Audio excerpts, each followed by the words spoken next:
Welcome back to Keep It Real Boxing. You're listening to Cypher Box. Okay, so let's go through the latest news that's come out. It obviously came out on Tuesday morning, I think it was, or about after midnight on Tuesday morning.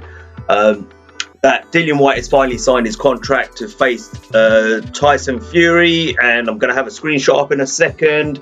There it is.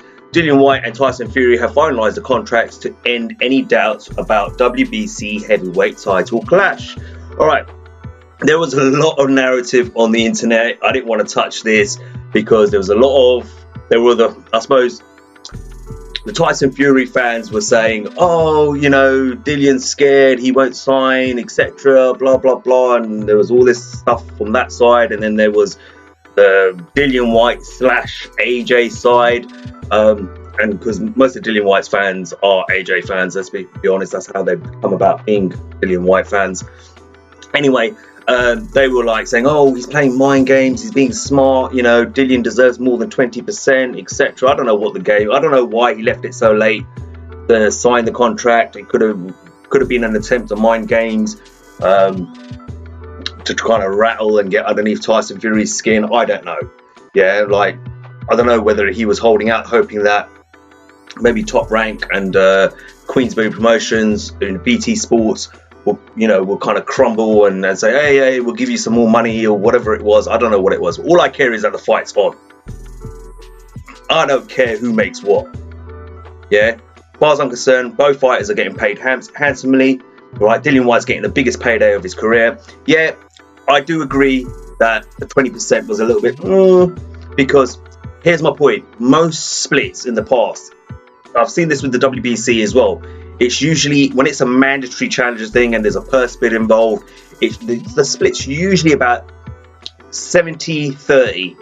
70 going to the champion, 30% going to the challenger. Or even in some cases, it's like 75-25%, 75% to the champion and 25% to the challenger. Usually, I think that's the first time I've seen the WBC do a 80-20 split. Correct me if I'm wrong. If I'm wrong, leave a comment, leave a link, provide your evidence, whatever it is. But from what I've heard in the past, it's always usually about 70-30%. So, yeah, I get where Dillian Whyte's coming from a little bit. He should have probably got another 10% as per usual. And I can see where, Dillian Whyte fans are going like, hey, that's not right. I get it. But at the same time, at the same time, he kind of has peed off the whole WBC at the moment with his arbitration. Like, is that even going on? I mean, is it still going on? I'm not sure. I'm not a lawyer. I don't know how the law works and stuff like that in this sort of circumstances. But I thought, you would have to get that out of the way before you could proceed with a fight anyway. But look, I don't know what's going on there. But look, no matter what, the fight's happening. That's all that matters. And at the end of the day, you're getting all this he said, she said, your team this, your team that. And I mean, between the boxing fans and boxing channels out there, there's a lot of YouTube channels out there. There's the pro Matchroom, Dillian Whyte, AJ side, and then you've got the pro Fury, etc. side, and then obviously the Deontay Wilder side. Deontay Wilder side's completely dead after he got beat in that third fight. And don't get me wrong, that was a great fight. I enjoyed it, highly entertaining. Didn't disappoint at all. You know what I mean? But yeah, look, I mean, I'll talk about Deontay Wilder. I'll probably have to talk about him separately.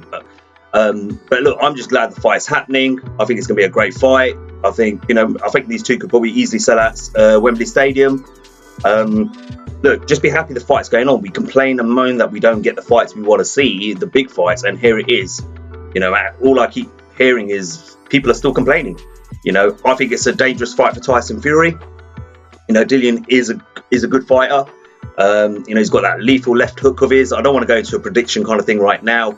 But yeah, look, I'm just glad the fight's happening and we're going to see two top heavyweights go at it again. Tyson Fury's last fight was against Deontay Wilder, another top heavyweight. And then in May, I think we're being told by Eddie Hearn, I think reports are that in May, they're looking to have the AJ versus Usyk rematch. So that'll be great as well. Do you know what I mean? Plenty of heavyweight action in the next couple of months, if that's the case. And I think it's Daniel Dubois fighting Trevor Bryant as well. Trevor Bryant, who's picked up the WBA regular title, because Manuel Charr was stripped of it because he couldn't travel or he couldn't get a visa to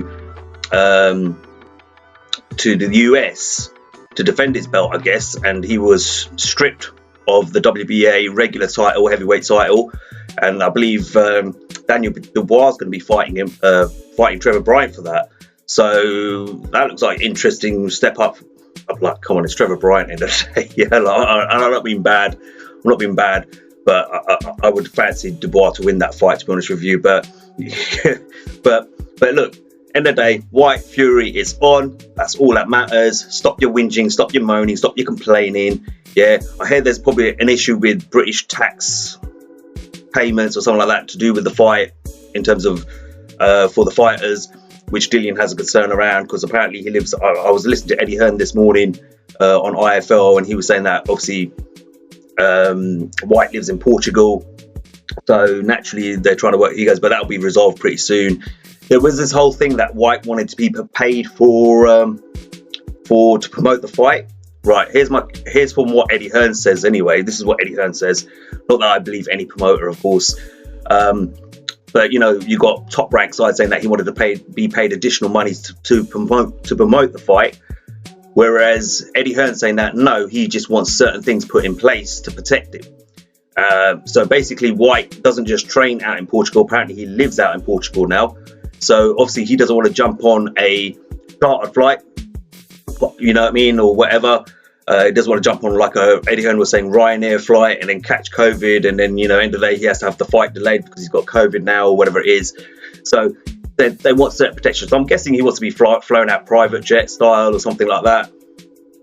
So it seems like a reasonable request if that's the case. But if he is asking for additional money to promote the fight, yeah, that's out of order. You're getting paid for the fight. You're getting paid your biggest payday, so you're not going to get that. Yeah, who knows who's telling the truth? I don't really care as long as the fight happens. Yeah, because I'm tired of all this. Their line, this line, all this little whinging and moaning.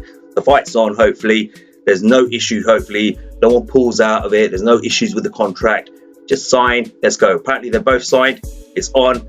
Let's just wait for fight night. Enjoy it. And listen, that press conference, if Dillian Whyte turns up, is going to be hot, because both these guys love to talk trash to each other. Yeah, we've seen Dillian Whyte talk trash to Derek Chisora and many others. Fury never shuts up. It's going to be entertaining. And then you've got Eddie Hearn, Bob Arum and Frank Warren. Throw that into the mix. It's going to be a real live wire kind of press conference. I'm looking forward to that as well. Look, let me know what you think of all the shenanigans that went on around it. Drop a comment. And as always, like, share and subscribe. Until next time, this is Cypherpops reminding you to keep it real.